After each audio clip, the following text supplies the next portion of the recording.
தந்தை, மகன், தூயாவியானவர் நம்மை நிறைவாக ஆசீர்வதிப்பாராக.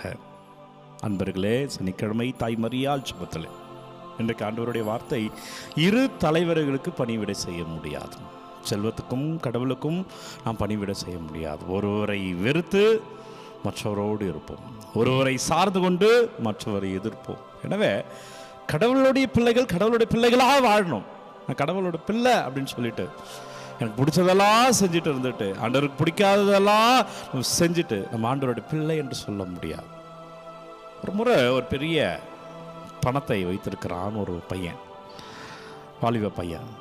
அவன் என்ன பண்ணுறான், அந்த பணத்தை அவனுக்கு செலவழிக்க விருப்பமே இல்லை, யாருக்கும் கொடுக்கறதுக்கும் மனம் இல்லை. ஒரு மரத்தடியில் ஒரு பெரிய குழி நோண்டி தான் வைத்திருந்த எல்லா பணத்தையும் அந்த குழியில் போட்டு மூடி விடுக்கிறான். நிம்மதியாக போய் தூங்குறான். அவ்வப்போது வாரத்துக்கு ஒரு முறை வருவான், அந்த குழியை நோண்டி பார்ப்பான், பணம் இருக்கும், சந்தோஷமா போய் தூங்கிடுவான். ஒரு நாள் வருது, போய் நோண்டி பார்க்குறான். வழக்கம் போல இந்த குழியில் இருக்கிற பணம் காணாமல் போனது, யார் களவு போயிடுச்சு, யாரை எடுத்துட்டு போயிட்டாங்க. ஒப்பாரி வைத்து அழுகிறான். எல்லோரும் வராங்க, என்னாச்சு என்னாச்சு? இந்த மாதிரி நான் என் பணத்தெல்லாம் இது உள்ள வச்சிருந்தேன் சொல்கிறான், எல்லாருக்கும் சொல்கிறான். இந்த பணத்தெல்லாம் இதுக்குள்ளே நான் வச்சுருந்தேன், இப்போ காணோம், யாரோ திருடிட்டு போயிட்டாங்க. அப்போ ஒரு முதியவர் கேட்குறா அந்த கூட்டத்தில் இருந்து, பணத்தை வச்சு என்னைக்காவது அதை யூஸ் பண்ணியிருக்கிறியா? இல்லை. அப்போ ஏன் வச்சுருந்த, என்ன பண்ண இந்த பணத்தை வச்சு? இல்லை, நான் வாரம் வாரம் வருவேன், நோண்டி பார்ப்பேன், பணம் இருக்கும், நிம்மதியாக போய் தூங்குவேன், இந்த வாரம் வரும்போது இல்லை. முதியவர் சொன்னாராம், அந்த பணம் உங்ககிட்ட இருக்கிறது ஒன்று தான், இல்லாமல் இருக்கிறது ஒன்று தான், நீ தான் பயன்படுத்துறது இல்லையே. அப்போ நான் ஒன்று பண்ணு, இனிமேல் நீ வாரம் வாரம் வந்து நோண்டிப்பார், பணம் இருப்பதாக நீயே நினச்சி கொண்டு அப்படியே போய் தூங்கு, ஏன்னா நீ தான் பயன்படுத்துறது இல்லையே. அன்பர்களே, நாம் இரு தலைவருக்கு பணிவிட செய்ய முடியாது. ஒரு நாள் அது நம்மை விட்டு போயிடும்.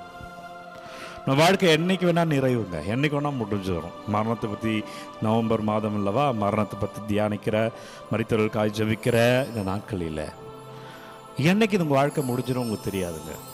திடீர்னு நடக்கலாம். நம்ம பார்க்குறோம் இல்லைங்களா, நல்லா போயிட்டு இருப்பாங்க, இறந்து விடுவார்கள். நல்லா படுத்திருப்பாங்க, எந்திரிக்க மாட்டாங்க. நல்லா இருப்பாங்க, திடீர்னு சிக்காவாங்க, நோயாளியாக மாறுவாங்க, இறந்து விடுவார்கள். பிரியமானவர்கள், எப்போ இந்த வாழ்க்கை முடியும்னு தெரியாது. ஆனால் இன்னைக்கு என் கையில் இருக்குது. அது ஆண்டவர் சொல்கிறாரு, இரு தலைவருக்கு நீ பணிவிட செய்ய முடியாது.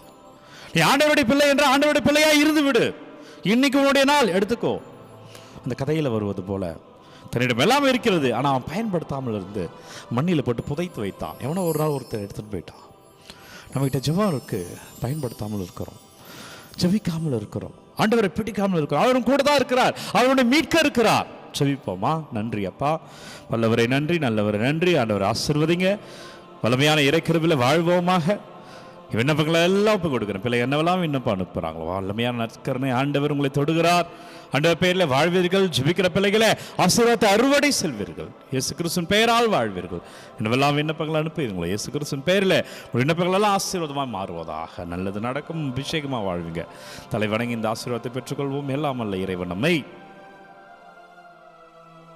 தந்தை, மகன், தூய ஆவியானவர் நம்மை நிறைவாக ஆசீர்வதிப்பாராக. இந்த நாளும் இனிய நாளே.